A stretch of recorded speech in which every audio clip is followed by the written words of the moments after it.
अब अंधा नहीं होगा कानून। न्याय की देवी की आंखों से पट्टी उतरी, हाथ में थामा संविधान। सुप्रीम कोर्ट में जजों की लाइब्रेरी में न्याय की देवी की नई मूर्ति लगाई गई है। नई मूर्ति पारंपरिक मूर्ति से कई मायनों में अलग है।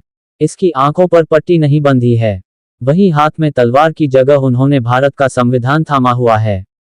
कानून को अंधा भी कह दिया जाता है, क्योंकि न्याय की देवी की आंखों में पट्टी बंधी होती है। लेकिन अब कानून अंधा नहीं होगा। कानून की देवी की आंखों में बंधी पट्टी हट गई है। बता दें, सुप्रीम कोर्ट में न्याय की देवी की नई मूर्ति लगाई गई है, जिनकी आंखों में पट्टी नहीं है। साथ ही उन्होंने अपने हाथ में तलवार की जगह संविधान थामा हुआ है। यह मूर्ति सुप्रीम कोर्ट के जजों की लाइब्रेरी में लगाई गई है।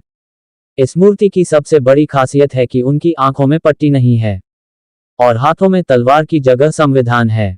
जबकि न्याय की देवी की परंपरागत मूर्ति में एक हाथ में तराजू तो दूसरे हाथ में तलवार होती है।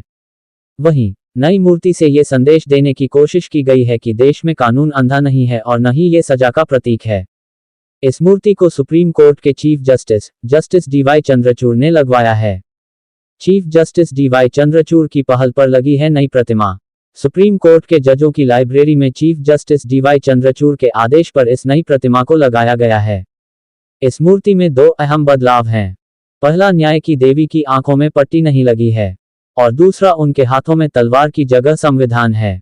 इसका अर्थ है कि संविधान ने नियमों के तहत न्याय होगा। न्याय की देवी की आंखों पर पट्टी का क्या अर्थ है? बता दें, कानून की देवी की आंखों में जो पट्टी बंधी होती है उसका एक खास मतलब है। आंखों पर बंधी पट्टी कानून के सामने समानता को दर्शाती है। इसका मतलब है कि कानून की नज़र में सभी बराबर हैं।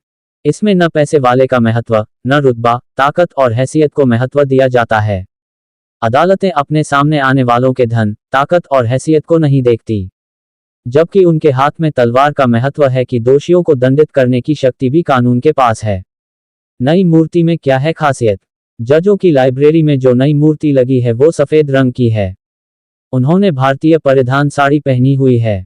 उनके सिर एक मुकुट भी है। जिस तरह पौराणिक कथाओं में देवियों के सिर पर मुकुट होने का वर्णन किया जाता है, उनके माथे पर बिंदी लगी है। उन्होंने आभूषण भी धारण किए हैं। उनके एक हाथ में पहले की तरह तराजू है, लेकिन दूसरे हाथ में तलवार की जगह संविधान है।